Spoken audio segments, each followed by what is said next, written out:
आयुर्वेद के विद्यार्थियों के लिए वैद्यकीय सुभाषित साहित्यम के 9वें अध्याय के 10 श्लोक हो चुके हैं और उससे आगे इस अध्याय को अपूर्ण करा देते हैं। तो जो भी विद्यार्थी नए जुड़ रहे हैं वो चैनल को सब्सक्राइब कर लें ताकि वो क्रमशः पढ़ सकें, उन्हें नोटिफिकेशन मिलती रहे। और यदि कोई भी समस्या आ रही है किसी भी व्याकरण के पढ़ने वाले को या आयुर्वेद के विद्यार्थियों को या कोई विषय पढ़ना है तो कमेंट में बताएं और दूसरों को भी शेयर कर दें जिनको भी आवश्यकता हो। तो किसी भी श्लोक की व्याख्या करने के लिए सबसे पहले उसका संदर्भ प्रसंग लिखना होता है। तो संदर्भ की विषय सामग्री तो वही रहेगी, पुस्तक का नाम है, अध्याय का नाम है और संकलनकर्ता का नाम है। लिखने का तरीका आपका अपना कुछ भी हो सकता है, जैसे आप ऐसे भी लिख सकते हैं। वैसे तो मैं और भी अन्य जितने भी वीडियो हैं उनमें बता चुकी हूँ कि प्रस्तुत श्लोक आयुर्वेदाचार्य डॉक्टर भास्कर गोविंद घाणेकर द्वारा विभिन्न ग्रंथों से संग्रहित पद्यांशों द्वारा रचित वैद्यकीय सुभाषित साहित्यम के 10वें अध्याय अंतर्बाह्य शौच विज्ञानियम अध्याय से लिया गया है। तो अब हमारे ये वाला अध्याय है अंतर्बाह्य शौच विज्ञानियम अध्याय। तो अभी हमारे 10 श्लोक हो चुके हैं। इससे आगे का शुरू करते हैं। 10वां यही था कि जैसे सूर्य की किरणों के द्वारा स्पर्श हुए सभी शुद्ध हो जाते हैं, उसी प्रकार से हे अग्निदेव तुम्हारी अर्ची यानी कि ज्वालाओं में लपटों में जले हुए सभी या तपे हुए दग्ध यानी तपे हुए सब शुद्ध हो जाते हैं। अगला श्लोक ले लेते हैं। अद्भिर्गात्राणि शुद्धयन्ति मनसत्येन शुद्धयति विद्या तपोभ्याम भूतात्मा बुद्धिर्ज्ञानेन शुद्धयति। तो इसका संदर्भ वही रहेगा। प्रसंग के अंतर्गत आप लिखेंगे कि प्रस्तुत श्लोक के अंतर्गत शरीर, मन, भूतात्मा और ज्ञान की शुद्धि के साधनों के विषय में बताया गया है कि अद्भि गात्राणि शुद्धयन्ति। अद्भि यानी जल के द्वारा, गात्राणि यानी शरीर के अंगों को शुद्धयन्ति शुद्ध किया जाता है। मन सत्येन शुद्धयति, मन को सत्य के द्वारा शुद्ध किया जाता है। मन यदि खराब चल रहा है तो खराब किसी न किसी कारण से होता है। जब आपने कोई प्रज्ञा अपराध कर लिया यानी आपने कोई अपराध किया है, कोई गलती की है, उसका आपको आभास है लेकिन स्वीकार नहीं करेंगे, तब तक सत्य नहीं बोलेंगे, तब तक मन शुद्ध नहीं होगा।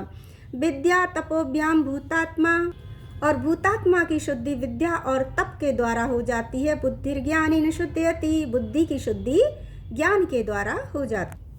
अगला है मन शुद्धिश्च विज्ञेया धर्मेण अध्यात्म विद्या। मन की शुद्धि विज्ञेया जाननी चाहिए, च यानी और, इसके बाद और मन की शुद्धि। मन की शुद्धि वैसे तो किससे हो जाती है? सत्य के द्वारा भी हो जाती है, किंतु और मन की शुद्धि धर्म तथा अध्यात्म विद्या के द्वारा हो जाती है, ऐसा समझना चाहिए।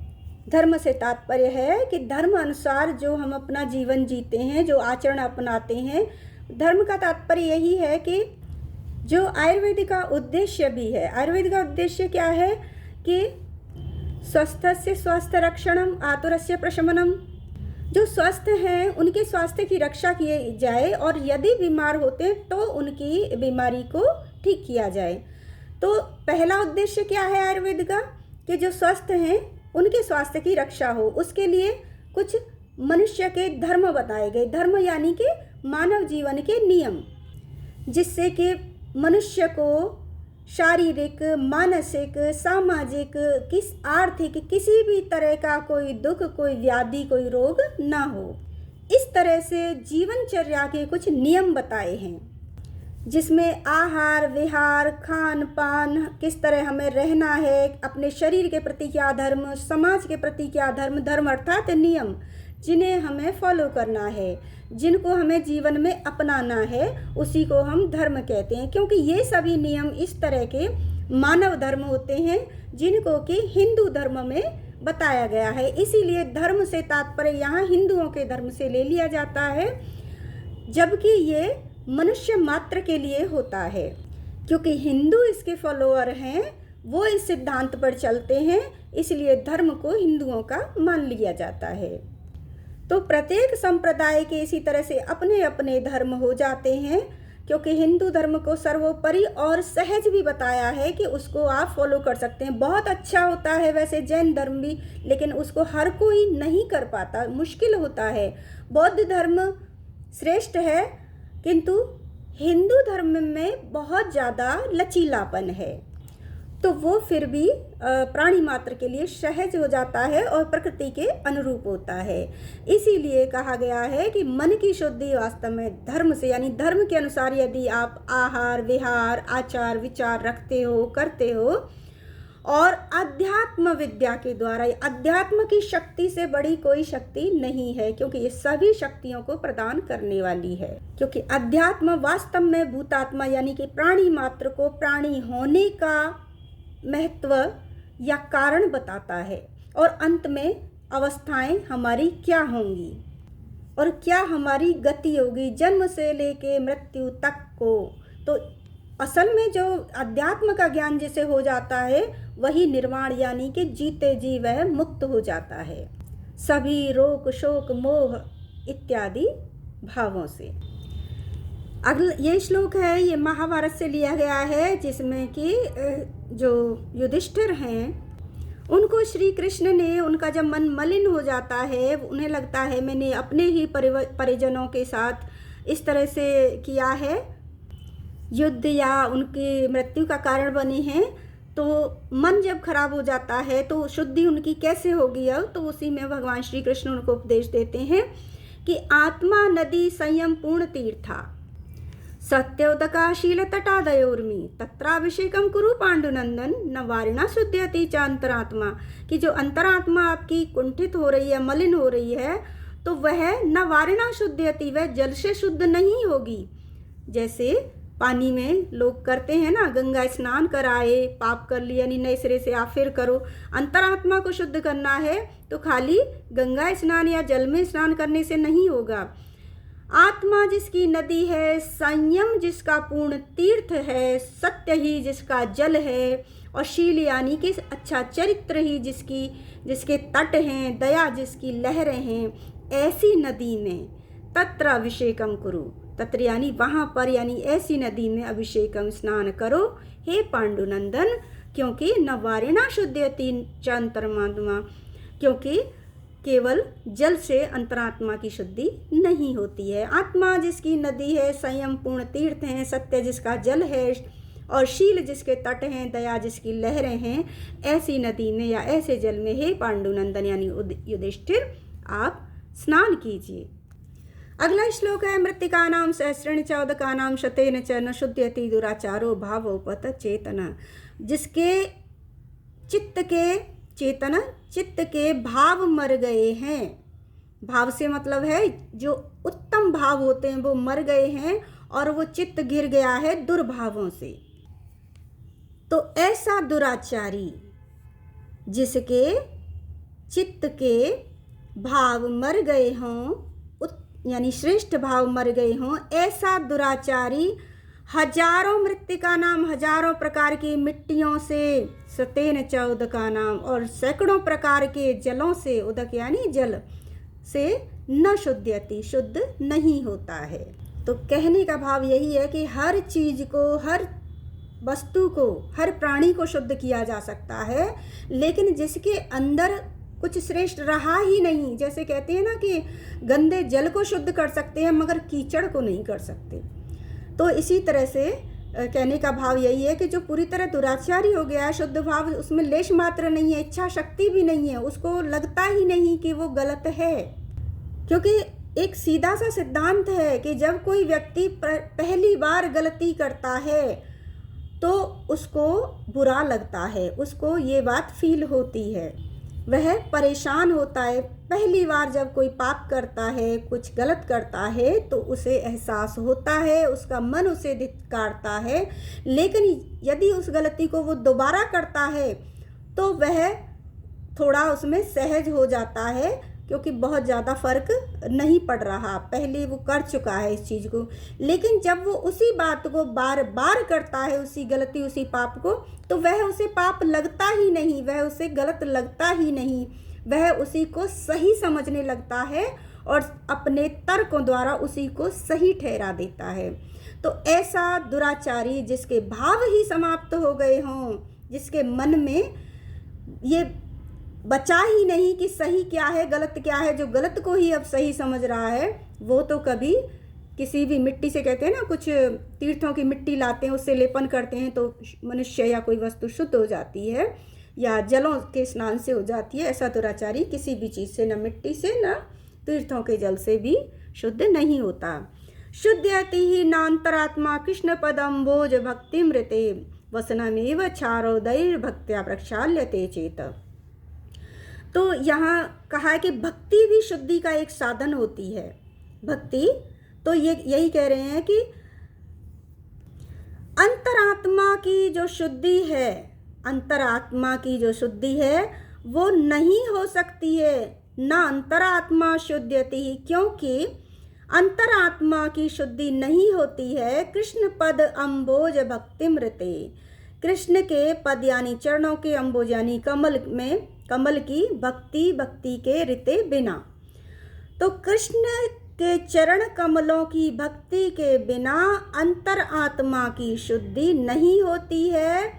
एवं उसी प्रकार जैसे कपड़ों को वसन, कपड़ों को क्षारोदयी साबुन के यानी कि क्षार के जल से, उसी प्रकार भक्ति के द्वारा चित्त को यानी कि मन को प्रक्षाल्यते शुद्ध किया जाता है, धोया जाता है। तो भक्ति के द्वारा, भक्ति के जल से चित्त को धोया जा सकता है। कृष्ण पद के चरणों की इसीलिए भक्ति करनी चाहिए, क्योंकि उसके बिना अंतरात्मा की शुद्धि नहीं होती है, क्योंकि अंतरात्मा यानी कि चित्त को भक्ति के द्वारा धोया जाता है, उसी प्रकार जैसे कि साबुन के जल से कपड़ों को साफ किया जा सकता है। मन शुद्धियैव शुद्धि स्यात् देहिनां नात्र संशय वृथा त्यद्व्यतिकेरेण कास्यैव कदर्थनम, कदर्थनम यानी कि कष्ट देना। मन की शुद्धि ही शुद्धि स्यात्, वास्तव में मन की शुद्धि ही असली शुद्धि होती है, सच्ची शुद्धता होती है। देहिनाम न अत्र संशय, देहिनाम यानी देहधारी अर्थात मनुष्यों के लिए इसमें कोई संशय नहीं। वृथा तद्व्यतिकेरण, उसको छोड़कर, मन की शुद्धता को छोड़कर, बेकार ही, तद्व्यतिकेरेण यानी कि उसको व्यतिकेर करके, यानी कि उसको छोड़ के या उसके अलावा, मन की शुद्धि के अलावा बेकार में ही शरीर को कष्ट देना है। शरीर को घिसते रहते हैं ना, या दूर दूर तक जाके स्नान करके आते हैं, तीर्थ करके आते हैं। मन यदि शुद्ध नहीं हुआ है तो फिर क्या फ़ायदा ऐसी शुद्धता से? ऐसा देहधारी वास्तव में शुद्ध हुआ ही नहीं है, जिनका मन शुद्ध नहीं हुआ है, इसमें कोई संशय नहीं है। इसलिए प्रथम मन को शुद्ध करना चाहिए, उसके बिना बेकार में ही शरीर को कष्ट देने से कुछ नहीं होगा। सर्वेषामेव शौचानाम अर्थ शौचम परम स्मृतम यो अर्थे शुचि ही स शुचिर्न मृदावारि शुचि शुचि। सर्वेषाम एवं सभी प्रकार के शौचानाम, शौचों में, अर्थ शौचम यानी कि अर्थ की शुद्धता, धन की शुद्धता, परम स्मृतम सबसे बड़ी मानी गई है। सभी प्रकार के शौचों में धन की यानी कि जो हम धनार्जन करते हैं उसकी शुद्धता सबसे बड़ी मानी गई है। यो अर्थे शुचि ही स शुचिर, जो अर्थ के द्वारा शुच है यानी कि जो धन से पवित्र है, शुद्ध है, सशुचि वही शुद्ध है, न मृदावारि शुचि शुचि, जो मिट्टी और जल के द्वारा शुद्ध हुआ है वह शुद्ध नहीं है, क्योंकि शुद्धता स्वास्थ्य का परम हेतु है। तो ज्ञान, तप, अग्नि, आहार ये सभी क्या हैं? स्वास्थ्य के कारण हैं, हेतु हैं। और इनमें विशेष रूप से आहार के लिए जो होगा वो होगा अर्थ की शुद्धता। तो अर्थ कमाने का जो तरीका है वो आपका कितना पवित्र है, कितना सही है, और फिर उसके द्वारा जो आप ले रहे हैं, विशेष रूप से जो षड रस हम ले रहे हैं, अपने शरीर को दे रहे हैं, जो अन्न, भोजन इत्यादि, उनकी शुद्धता होगी, जिससे शरीर, मन, इंद्रियां सभी पुष्ट होंगी, बलवान होंगी और स्वस्थ रहेंगी। इसीलिए इसमें माना ऐसा गया है कि जो अर्थ से शुच है यानी पवित्र है, जो धन से पवित्र है, यानी धन आपके पास होना भी चाहिए और लेकिन शुद्ध भाव से सही तरीके से कमाया हुआ होना चाहिए। जो रिश्वत के रूप में या किसी के अधिकार को हड़प कर या छीन के या बेईमानी इत्यादि के द्वारा लिया हुआ होता है। और धन से, अर्थ से यहाँ तात्पर्य केवल जो द्रव्य होता है उससे नहीं है। धन से यहाँ तात्पर्य है पशुधन है, जिससे हमें दूध इत्यादि मिलता है, या अन्न धन है। ये सभी उस समय द्रव्य धन तो होता ही कहाँ था, असल में तो धन यही होते थे, अन्न धन, पशुधन, और उसके बाद होते थे द्रव्य धन। और ये श्लोक उत्तर रामचरित से लिया गया है, जिसमें सीता की जो अग्नि परीक्षा की बात जब हो रही थी तब कहा गया कि उत्पत्ति परिपूता, या अग्निदेव स्वयं ही कहते हैं कि मत्स्या पावनांतरई तीर्थकोदकम च वन्यश्च नान्यत शुद्धिम अर्हत। जो उत्पत्ति से ही, जन्म के समय से ही पवित्र है, कमस्या पावनांतरई, उसको, ऐसी सीता को दूसरे अंतरई यानी दूसरी पावन करने वाली चीज़ों की क्या आवश्यकता है, क्योंकि तीर्थोदकम, तीर्थों का जल, और अग्नि, ना अन्यथा शुद्धिम अर्हत, अन्य किसी से वह शुद्धि के योग्य नहीं। भूमि से जो भी उत्पन्न होता है वो शुद्ध होता है, अगर वो मलिन होता है तो बाहर आकर होता है। बिल्कुल उसी तरह से कि जैसे शिशु जब माता के गर्भ से उत्पन्न होता है तो पूरी तरह से पवित्र होता है। वो जब भी कुछ खराब होता है, मलिन होता है, दुराचारी होता है, या उसका जो चरित्र बनता है वो बाहर के परिवेश से बनता है। उसी तरह से तो जो सीता है वो क्योंकि भूमि से उत्पन्न हुई हैं, तो जो उत्पत्ति ही जिसकी भूमि से हुई है, जो जन्म से ही पवित्र है, उसे अन्य किसी पावन करने वाले साधनों की क्या आवश्यकता है। उसे किसी भी तीर्थ के जल या अग्नि से शुद्ध होने की आवश्यकता नहीं है। वो अग्नि या तीर्थों के जल से शुद्धि के योग्य नहीं है। तो अन्यथा यानी अन्य कोई साधन उसको शुद्ध क्यों करेगा, जबकि वो पवित्र ही इतनी है जिसकी की पवित्रता से अन्य भी पवित्र होने लग जाएं, जिसके संपर्क में आने से वो स्वयं इतनी पवित्र है। तो उत्पत्ति से सभी शुद्ध होते हैं। हमारा रक्त भी शुद्ध है, लेकिन बाहर यदि वो निकलता है तब वह अशुद्ध होगा। इसी तरह से जो दूध है गाय इत्यादि का है वो एकदम शुद्ध निकलता है, लेकिन हम उसे गर्म करके इसलिए पीते हैं क्योंकि बाहर आने के बाद वो वहाँ के कीटाणु इत्यादि के संपर्क में आने से थोड़ी देर में दूषित हो जाता है। तो उन दूषित प्रभावों को नष्ट करने के लिए अग्नि की आवश्यकता पड़ती है।